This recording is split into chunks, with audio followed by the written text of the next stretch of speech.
Thank you, first of all, to the amazing Nikki, and for this really important event. My mission here is to give you, the people of Greece, a moment of inspiration and hope for what's coming over the next few decades. Because I believe we are living during the most incredible time ever of human innovation. A time where over the next 20 to 30 years, we're going to see a moment where we're able to provide every human person on this planet with their basic needs. A time of abundance. Now, I know how difficult that is for people here, especially here in Greece, to understand and to believe. So allow me to share why it's difficult. Why is it difficult for people to understand where the technology is taking us? You see, as humans, we evolved on the plains of Africa hundreds of thousands of years ago and millions of years ago in a world that was best described as local and linear. And for that reason, our brains evolved to think in a local and linear fashion. When I say local, I mean that everything that affected us back then on the plains of Africa was within a day's walk. If something happened on the other side of the planet, we knew nothing about it. It was linear in that over millennia, over centuries, over decades, over generations, nothing changed. The life of your grandparents, you, your kids, their kids, was the same. Today, however, the world is anything but that. Today, we're living in a world which is global and exponential. Something happens on the other side of the planet, we know about it seconds later. Our computers know about it microseconds later. We're living in a world where things don't only change over centuries and decades, they change year to year. Think about the technologies that you're dependent on in your business today that didn't even exist 10 years ago. So in this chart that I show you, the red lines are human minds, human thinkers. They're all of us. There are politicians. There are board of directors. We think in a linear fashion. But the yellow line, that's technology. It's growing exponentially. 1 becomes 2, becomes 4, becomes 8, 16, a simple doubling. And a whole series of technologies are growing in this exponential fashion that are transforming our planet. But the difference between our linear thinking and the way that exponential growth is taking place is causing a disruptive stress or a disruptive opportunity depending on your point of view. So here's an example from the US. Kodak. The year is 1996, a cornerstone company, $28 billion, 140,000 employees. This year, 2012, it's bankrupt. Do you know that Kodak invented the digital camera that put it out of business? Literally, the technology that they thought was a toy, something that was, for the kids. But that technology was on an exponential growth curve. And all of a sudden, it became so good that it put them out of business. In the same year, we had Facebook acquire Instagram, another photographic company, for $1 billion with 13 employees. This is the difference between a linear company and an exponential one. This is the change occurring in our world today. So I study this. I study this at a university I created with Ray Kurzweil called Singularity University in Silicon Valley, partnered with some amazing companies, Google and Autodesk and Nokia, NASA, Kauffman Foundation. And we look at how teams, small teams of entrepreneurs today, can literally touch the lives of 1 billion people in a positive fashion within a decade. And we have entrepreneurs that come from around the world to study here, hopefully soon from Greece, that can go and bring back these technologies and look at how do we create startups that will create huge wealth and transform our nations. So all of these technologies are on the road of Moore's Law. This is the rate at which computers are getting faster year on year. So over the last 100 years, computers have been built on faster and faster computers. We've been in an exponential growth.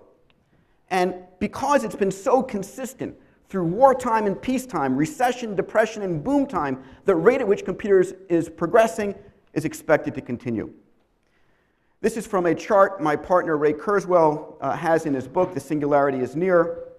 And it says, if it continues forward as we expect it to be, in 2010, a computer like the one that's powering this presentation did about 100 million calculations in a second for a $1,000 investment.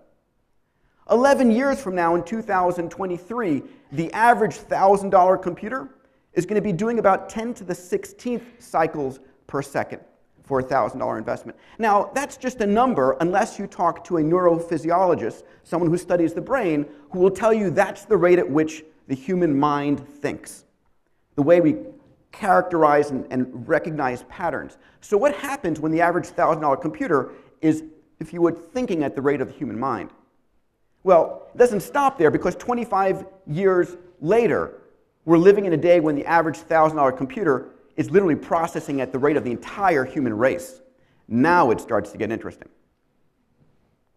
So riding on top of Moore's law are a whole set of technologies that are empowering today's entrepreneurs. Literally a small team of individuals, one or two individuals in the garage, if you would, coming up with a company powered by this that can change the world. Technologies like cloud computing, sensors and networks, robotics. Imagine robots in your business, at your home, providing the labor that you need. Digital manufacturing, democratizing the ability to manufacture anything and everything you need. Synthetic biology, looking at biology as a programming language where you program a life form to create a protein you need. Digital medicine, nanomaterials, and artificial intelligence. The future in AI is tremendous. They're going to be artificial intelligence watching what you do, listening to what you say, watching where you are, and literally providing you information before you even know you need it. So these are the technologies that are democratizing the ability for all of us, the people of Greece, the people of the world, to transform the planet, to literally create a product, a service that can touch the lives of 1 billion people. So as I think about this, I think about the power of the world to solve problems. For me, my passion was spaceflight. And I read about Lindbergh, who in 1927 crossed the Atlantic to win a $25,000 prize. I became enamored by prizes, and I created the X Prize, offering up $10 million for a team who could build a private spaceship that could carry 3 adults into space. Let me show you a video of what that $10 million was able to attract. We're announcing today something called the X Prize, a $10 million contest to privately build a spaceship that's able to carry 3 individuals, fly to 100 kilometers altitude, and do that twice inside of 2 weeks. I have never been myself as creative as I have eyeballing this goddamn prize.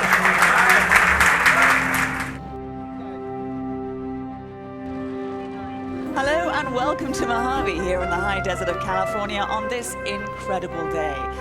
Now you are going to witness history in the making. Release arm fire.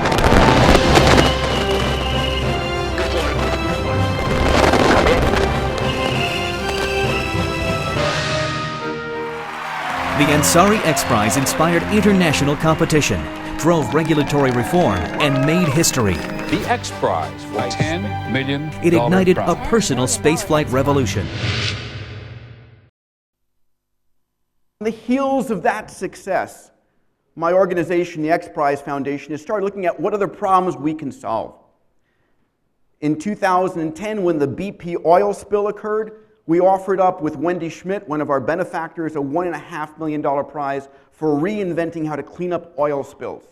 The winning team found a way to clean up oil spills 6 times faster. That team less than 100 employees than what the billion-dollar industry had been doing for the last 20 years. We have the $30 million Google Lunar X Prize.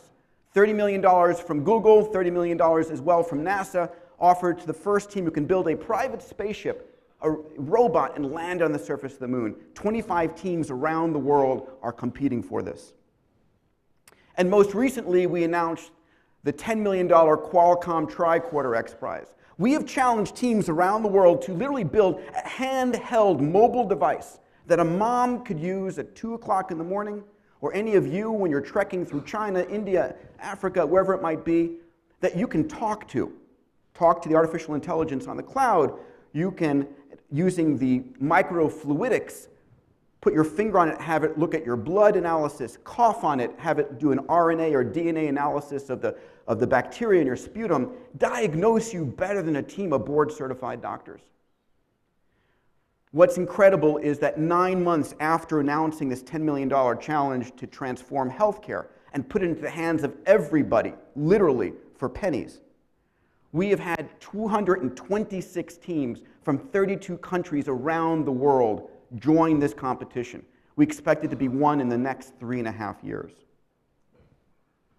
So these are the perspectives that led me to write a book called Abundance, The Future is Better Than You Think. I'm very lucky we hit #1 on Amazon, #2 on New York Times, sold around the world. But I can only imagine here in Greece people saying, what? Heading towards a world of abundance? What are you, crazy? Have you not heard about the economic crisis here, terrorism there, the troubles we're having? And I understand there are real troubles people are having, putting food on the table, getting jobs, and these things are important. But what it also got me to realize was that, ladies and gentlemen, we are living in a day and age where the news media is a drug pusher, and negative news is their drug.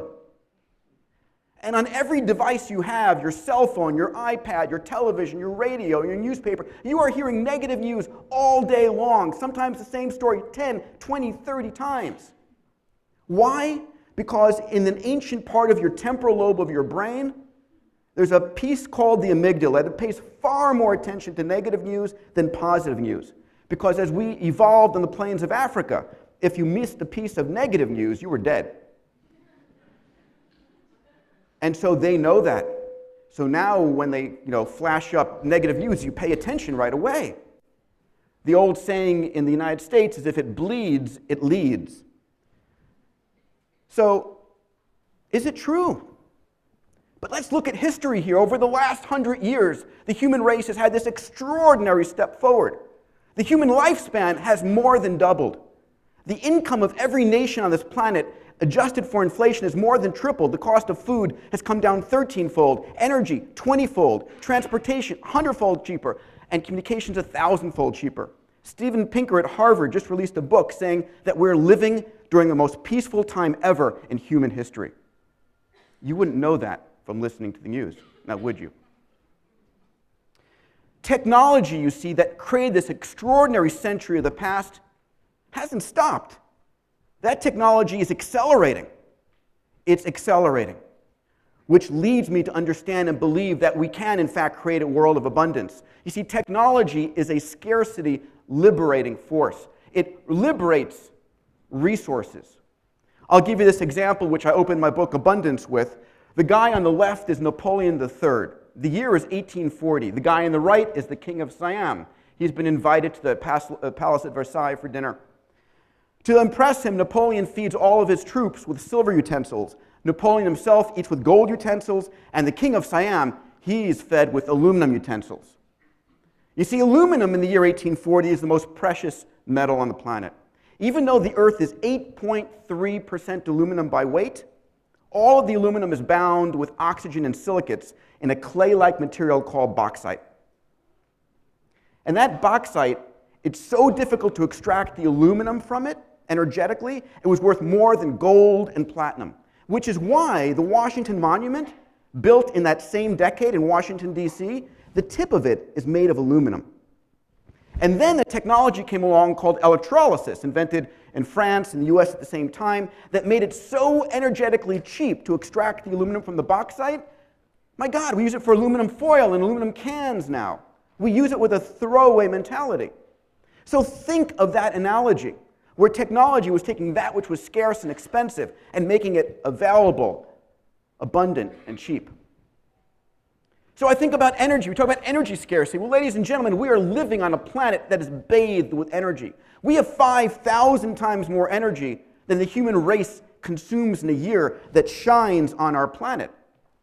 And there's good news in this area. The amount of energy we're producing, of solar panels we're producing, is increasing at 30% per year. The price has been halving for the last 2 years. And here in Greece, for God's sakes, this should be an energy exporting nation with the amount of solar energy produced here.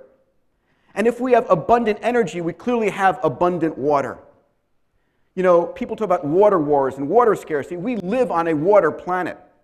2/3 of this planet is covered with water. Yes, 97.5% is salt water. 2% is ice. And we fight over 0.5%.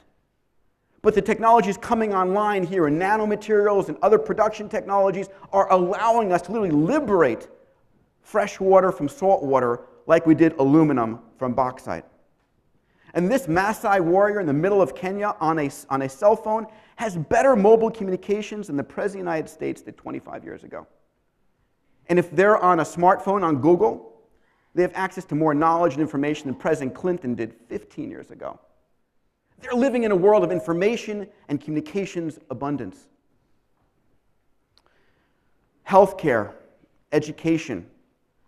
Google's going to sell 200 million smartphones in Africa next year. It'll be 1 billion by 2016. We're living during a time where everyone is connected, and the artificial intelligence in the cloud, the Tricorder from Qualcomm, if you would, is going to enable us literally to provide anyone, independent of how much money they make, extraordinary diagnostics and extraordinary education, better than the wealthiest on the planet can afford today. So I'm going to close with this concept of the rising billion. These white lines here are the world's population. We just crossed the 7 billion mark. In 2010, we had just shy of 2 billion people connected on the internet. By 2020, that's going to grow to 5 billion people. 3 billion new minds are entering the global conversation. People have never bought anything. What are they going to create? What are they going to discover? What are they going to consume? What are they going to bring to all of us?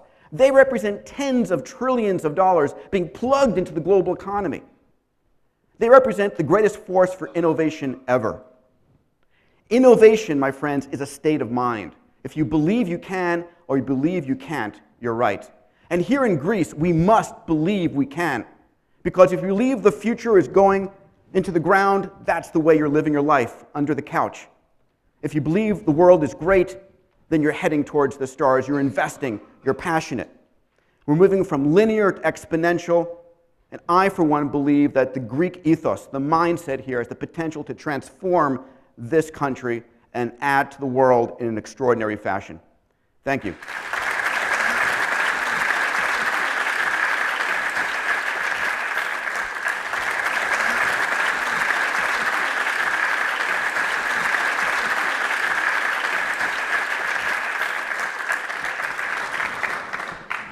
Thank you, Peter, so much. For a minute, I thought I was watching a movie when I saw all these amazing shots of the airplane and your flight.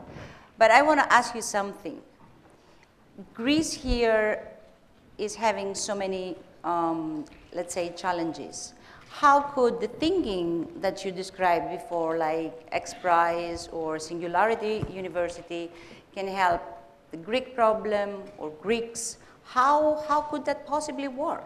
How could that bridge that gap between Greece and what is the know-how Singularity University has in the X Prize Foundation? So, first of all, I would love to partner with Greek philanthropists and companies to bring some of the top graduate students from Greece to Silicon Valley to study at Singularity University and bring the relationships, the connections, the company concepts they come up with back to Greece, right? To build that bridge, to bring this kind of thinking, if you would, here. Because there's nothing that Greece doesn't have that it needs. It's got the connectivity to the world.